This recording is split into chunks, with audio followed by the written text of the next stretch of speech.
આખું ઠંડીથી ઠૂંઠવાયું છે તો પાડોશી રાજ્ય રાજસ્થાનના પ્રવાસન સ્થળ માઉન્ટ આબુમાં તો ઠંડીનો પારો -5 ડિગ્રી ગગડી ગયો છે। હાલમાં આબુ શહેરમાં -2 ડિગ્રી તો ગુરુ શિખર અચલગઢમાં -5 ડિગ્રી સુધી પારો ગગડી ગયો છે। માઇનસમાં તાપમાન હોવાની સ્થિતિ એવી બની છે કે બહાર પાર્ક કરેલા વાહનો પર બરફના થર જામી જાય છે તો મેદાનો પર પણ બરફ જામી જાય છે તો આબુ પર્વતના તાપમાનમાં ઘટાડો થતા ગુરુ શિખર અચલગઢ કુમ્હારવાડાની જમીન અને ઘાસ પર બરફની ચાદર બની ગઈ છે। આ રોમાંચક નજારો જોવા માટે પ્રવાસીઓ પણ અહીં આવી રહ્યા છે। ભારે ઠંડીથી જનજીવન પર પણ ભારે અસર પડી રહી છે। બસ વાતો સાંભળી હતી કે માઉન્ટ આબુમાં -3 ડિગ્રી ટેમ્પરેચર છે, એ હિસાબે અમે અહીંયા આવી ગયા છે અને ખરેખર અમે સાંભળીને આવ્યા છીએ, વાત સાચી છે। અત્યારે હું અહીંયા ઊભો છું, -5 ડિગ્રી ટેમ્પરેચર છે। રાત્રે રૂમમાં અમે રોકાયા હતા હોટલમાં, ખૂબ જ ઠંડી લાગી, પણ અત્યારે આ ઠંડીનો બહાર વાતાવરણમાં અહેસાસ કરવા માટે અમે આવ્યા છે। जिस प्रकार प्रदेश में सर्दी अपने पूरे परवान पर है, उसी तरह सिरोही जिले का भी हाल बेहाल हो चुका है। सर्दी के चलते तापमान जो है जमाव बिंदु पर आ गया है। खेतों वह गाड़ियों की पार्किंग पर ओस की बूंदें साफ तौर से देखने को मिल रही हैं। वहीं माउंट आबू की बात की जाए तो गुरु शिखर अचलगढ़ कुम्हारवाड़े का तापमान जमाव बिंदु पर आ गया है। कल का तापमान -3 डिग्री था, आज का तापमान जो है जमाव बिंदु के 2 डिग्री नीचे दर्ज किया गया है। इस गुलाबी सर्दी का आनंद लेने के लिए सैलानी जो है माउंट आबू की नक्की झील पर देखे जा सके। लेकिन देखने वाली बात यह है कि सिरोही का मुख्यतम चौराहा कहा जाने वाला अहिंसा सर्कल जो है यह हर समय ट्रैफिक से पूरा भरा हुआ नजर आ रहा है। लेकिन आज की बात देखें तो सर्दी के चलते लोग घरों में दुबके हुए नजर आ रहे हैं। मॉर्निंग वॉक के लिए लोग जो यहाँ पर रेलम पेल लगती थी वह जो है बिल्कुल दिखाई नहीं दे रही है। हालांकि सर्दी का असर सीधा यहाँ पर पड़ता हुआ नजर आ रहा है, लेकिन इसमें सबसे बड़ी बात निकल कर यह आ रही है कि स्कूल जाने वाले बच्चे जो है इसको सीधा असर उनको टॉर्चर साफ तौर से झेलना पड़ रहा है, क्योंकि सर्दी के कारण जो है बच्चों में जो है मौसमी बीमारियों का खतरा भी बढ़ जाता है, वह बुजुर्गों की तबीयत भी खराब हो जाती है। हालांकि प्रशासन अपनी मुस्तैदी के तमाम दावे करता है। वह देखने वाली बात यह है कि आने वाली सर्दी जो है लगातार अब जमाव बिंदु के नीचे जाने के आसार बताए जा रहे हैं। कैमरा पर्सन के साथ में न्यूज 18 के लिए माउंट आबू से प्रतीक सोलंकी। તો અમદાવાદના ગુલાબ ટાવર અકસ્માત કેસમાં ધરપકડ થઈ છે। એસઓજીએ થાર કાર ચાલકની ધરપકડ કરી છે। ઘાટલોડિયાના ઋષિલ શાહ નામના આરોપીની ધરપકડ। આરોપી સામે અગાઉ પણ અનેક ગુના નોંધાઈ ચૂક્યા છે। ગુલાબ ટાવર પાસે થયો હતો અકસ્માત। अन्य महत्वपूर्ण समाचारनी बात करिए तो महाराष्ट्रना तलासरीमां रोड पर हवामां उड़ी कार।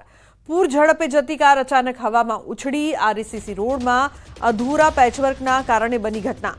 गुजरात महाराष्ट्रनी हद पर तलसरीना आ घटना बनी छे। सदनसीबे अकस्मातनी मोटी दुर्घटना टળી छे। समग्र घटना અહીં સામે આવી હતી। गुजरात महाराष्ट्रनी हद पर अकस्मात। सदनसीबे अकस्मातमां मोटी दुर्घटना टળી હતી।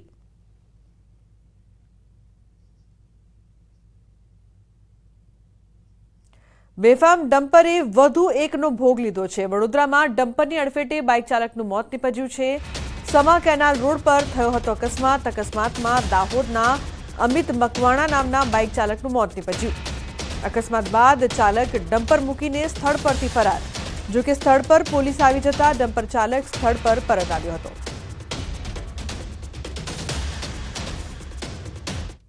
अन्य समाचार वडोदराथी मिनी कॉल सेंटरनो पर्दाफाश थयो छे। करजणना हलदरवाथी झड़पायुं कॉल सेंटर। पोलीसे 9 शख्सोनी करी छे धरपकड़। ग्राहकोने शेरबजारमां वधु वळतरनी आपता लालच। મહેસાણા નાગરિકો સાથે ઠગાઈનો આરોપ।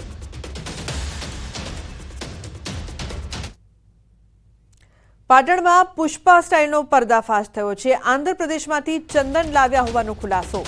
2.5 કરોડનું 4.5 ટન ચંદન હોવાનો ખુલાસો થયો છે। ચંદનની ચોરી કરનાર 3 શખ્સોની અટકાયત।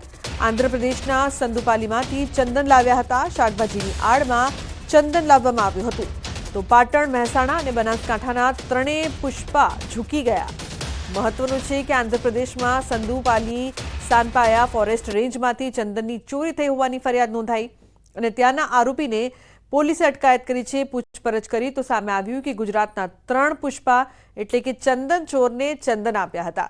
ત્યારે આંધ્રપ્રદેશ પોલીસે ગુજરાત પોલીસનો સંપર્ક કર્યો છે. ગણતરીના સમયમાં જ આ ત્રણેય પુષ્પા ઝૂકી ગયા અને એક પછી એક ખુલાસા થવા લાગ્યા. એલસીબીએ પૂછપરછ કરતા એ પણ સામે આવ્યું કે આ ચંદન આંધ્રપ્રદેશમાંથી આઈસરમાં શાકભાજીની આડમાં લાવવામાં આવતા હતા. આ તમામ ચંદનનો જથ્થો હાજીપુર ગામ નજીક શ્રેય ગોડાઉનના 70 નંબર ગોડાઉનમાં સંગ્રહ કરવામાં આવ્યો હોવાનું સામે આવ્યું. આ ચંદન 1-2 લાખ નહીં પરંતુ 4.5 ટન ચંદન આશરે 2.5 કરોડ રૂપિયાનું હોવાનું સામે આવ્યું. આ પુષ્પા 3એ અન્ય કોઈ તસ્કરી કરી છે કે કેમ, અન્ય કોઈ ગુનાહિત પ્રવૃત્તિમાં સંડોવાયેલા છે કે કેમ, આ તમામ અંગે પોલીસે વધુ તપાસ કરી છે. તેમણે એવું જણાવેલ કે આ ગોડાઉનમાં અમે જે આંધ્રપ્રદેશથી જે અમે રક્તચંદન લાવેલા છે આ જગ્યાએ રાખેલ છે. તો જે આ જગ્યાથી અત્યારે કુલ 4.5 ટન ચંદન કે જેના આશરે 150 જેટલા થડ મળી આવેલ છે અને જેની કિંમત 2.5 કરોડ જેટલી થાય છે. They are around 4.5 tons of weight and it costs nearly 2 crores of property. So we have to interrogate them further. So today we are going to produce them before the court of Patan. Then we will take him to Tirupati for further investigation. તો ગુજરાતના વડોદરાના gas refilling કૌભાંડમાં મોટા ખુલાસા થયા છે. Gas કૌભાંડમાં એજન્સીની માલિકની સંડોવણી બહાર આવી. સિલિન્ડરના ડિલિવરી ચાર્જ પોસાતો ન હોવાથી ચોરી કરવામાં આવી. ખુદ ગેસ એજન્સીનો માલિક જ ચોર નીકળ્યો. તો શહેરના શ્રીનાથ ગેસ એજન્સીમાંથી ગેસ રિફિલિંગ કૌભાંડ પકડાયું હતું, જેમાં રણોલી વિસ્તારમાં દરોડો પાડી 10 આરોપીઓને પકડ્યા હતા, જેમની પૂછપરછમાં એ મોટો ખુલાસો થયો છે. તપાસમાં બહાર આવ્યું કે 7 મહિનાથી રાંધણ ગેસના બોટલમાંથી ચોરી થતી હતી.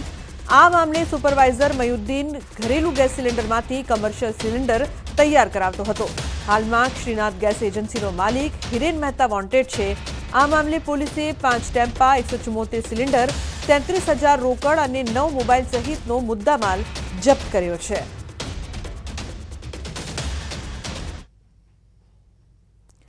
અમદાવાદ પોલીસની નવી પહેલ સામે આવી છે. રિવરફ્રન્ટ પર પોલીસ ઇલેક્ટ્રિક સ્કૂટરથી કરશે પેટ્રોલિંગ. મહિલાઓની સુરક્ષા અને મોર્નિંગ વોક માટે આવતા લોકોની કરશે સુરક્ષા. શ્રી ટીમ દ્વારા કરવામાં આવશે પેટ્રોલિંગ.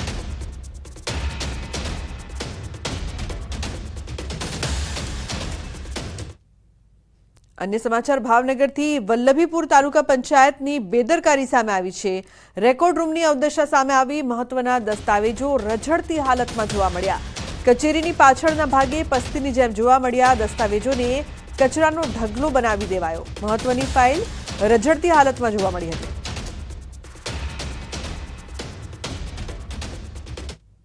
તો વડોદરામાં પીવાના પાણીની લાઇનમાં સર્જાયું છે ભંગાણ. 6 ફૂટ ઊંચા પાણીના ફુવારા ઉડ્યા છે. રાવપુરાના મચ્છીપીટ વિસ્તારમાં બન્યો છે સમગ્ર બનાવ. હજારો લીટર પાણીનો વેડફાટ થયો છે. પીવાનું શુદ્ધ પાણી ગટરમાં વહી ગયું છે. એક તરફ નાગરિકોના પીવાના શુદ્ધ પાણી માટે વલખા, તો બીજી તરફ પાણીનો વેડફાટ થતા તંત્રની કામગીરી સામે સવાલો ઉઠ્યા. તો બનાસકાંઠાના થરાદમાં નહેરમાં પાણી છોડવાની યોજનાનો થયો છે ફિયાસ્કો. નેતાઓએ 6 દિવસ પહેલા નહેરમાં પાણી આવવાના વધામણા કર્યા અને માત્ર 6 જ દિવસમાં નહેરો પાણી વિનાની ખાલીખમ જોવા મળી. મહત્વનું છે કે થરાદની સીપુ પાઇપલાઇનમાંથી નહેરમાં 6 દિવસ પહેલા પાણી છોડાયું હતું. ત્યારે ધારાસભ્ય પ્રવીણ માળી અને ભાજપના અન્ય આગેવાનોએ કરોડોના ખર્ચે તૈયાર થયેલ યોજનાના પાણીના વધામણા કર્યા હતા. હાલમાં ડીસા પંથકના 25 ગામના ખેડૂતોને પાણીની જરૂર છે. ત્યારે કેનાલો ખાલીખમ રહેતા ખેડૂતો સાથે પાણીના નામે માત્ર નાટક રચ્યું હોય તેવી ચર્ચા લોકમુખે થઈ રહી છે. દરેક યોજના બનાવતા હોય છે. એના જ ભાગરૂપે આજે થરાદ સીપુની લાઇનમાંથી જે 25 ગામ ડીસા તાલુકાના જે સિંચાઈથી વંચિત રહેતા હતા, જે સીપુ આધારિત ડેમ આધારિત જે હતા, પરંતુ વરસાદ ઓછો પડવાના કેચમેન્ટ એરિયામાં ઓછો પડવાના લીધે એ સિંચાઈ નથી થતી. એને નર્મદાથી કનેક્ટ કરી નર્મદા મૈયા આ વિસ્તારની અંદર આવે અને સિંચાઈ થાય એવા ઉમદા હેતુ સાથે જે યોજના મંજૂર કરી હતી એનું આજે લોકાર્પણ કર્યું છે. તો વડોદરાના સમા બ્રિજના વિવાદ બાદ ભાયલી અને વાસણા ખાતે બનતા બ્રિજને લઈને વિવાદ સામે આવ્યો છે અને સ્થાનિક લોકો સહિત ધારાસભ્ય દ્વારા પણ બ્રિજ ન બનાવવા માટે રજૂઆત કરવામાં આવી છે. લોકો કહી રહ્યા છે કે વાસણા રાણેશ્વર ચોકડી પાસે બ્રિજની કોઈ જરૂરિયાત નથી. નાના મોટા દબાણો હટાવી દેવામાં આવશે તો પણ ટ્રાફિક સમસ્યાનો હલ થઈ જશે અને જો બ્રિજ બનાવવામાં આવે તો વેપારીઓને પણ મોટા પાયે નુકસાનની ભીતિ સેવાઈ રહી છે। આથી લોકોએ પોતાના કોમ્પ્લેક્સ બહાર રાજકીય પક્ષોને વોટ નહીં આપવામાં આવે તેવા બેનરો પર લગાવીને વિરોધ કર્યો છે। આ સાથે ધારાસભ્યએ પણ બ્રિજ ન બનાવવામાં આવે તેવી રજૂઆત કરી છે। ત્યારે કમિશનરે તમામની રજૂઆતોને ધ્યાનમાં લઈને અમે વધુ અભ્યાસ કરીશું, જરૂર જણાશે તે પ્રકારની કાર્યવાહી કરવામાં આવશે તેવું કહ્યું છે। આ તમારો જે બ્રિજ છે એ બ્રિજ જે તૈયાર થશે ત્યાં સુધી લગભગ તો ત્યાં આગળ એટલું બધું બાંધકામ થઈ ગયું હશે કે પાણી નર્મદા કેનાલમાંથી ત્યાં છોડવું જરૂરી નહીં હોય એવું થઈ જશે। એટલે મારું અને શૈલેષભાઈ ડભોઈ વિધાનસભાના MLA છે, એમનું અને મારું માનવું એમ છે કે એ બ્રિજની જગ્યાએ સાયફન કરીને આપે તો ઘણું બધું કોર્પોરેશનની યુટિલિટીઝ જે આપણે રસ્તાના સાઈડ પર કે નીચે નાખતા હોય છે એ બધી પણ નખાય, જે બ્રિજ ઉપરથી ન લઈ જવાય। એટલે પ્રયત્ન છે અમારા બેઉના કે આ બ્રિજને એ લોકો નલિફાય કરીને ત્યાં સાયફન એક્વાડક્ટ નાખીને આપે। સ્થાનિક લોકોએ થોડીક રજૂઆત મારી જોડે 2 દિવસ પહેલાં માન્ય ધારાસભ્યની હાજરીમાં કરી ગયા છે કે બ્રિજ ત્યાં ન થવો જોઈએ। એટલે ઓલરેડી બ્રિજ મંજૂર થઈ ગયું છે, વર્ક ઓર્ડર આપી દીધું છે, પણ તેમ છતાં એ લોકો કહે છે એટલે એકવાર અમે ટેકનિકલી એને રીલુક કરી લેવાના છીએ અને પછી એમાં અમે આગળ વધશું। પણ અમે કીધું એ પ્રમાણે અમારો આશય એ જ છે કે મોબિલિટીમાં વધારો થાય। અહીંયા બ્રિજની ખરેખર જરૂર તો છે જ નહીં।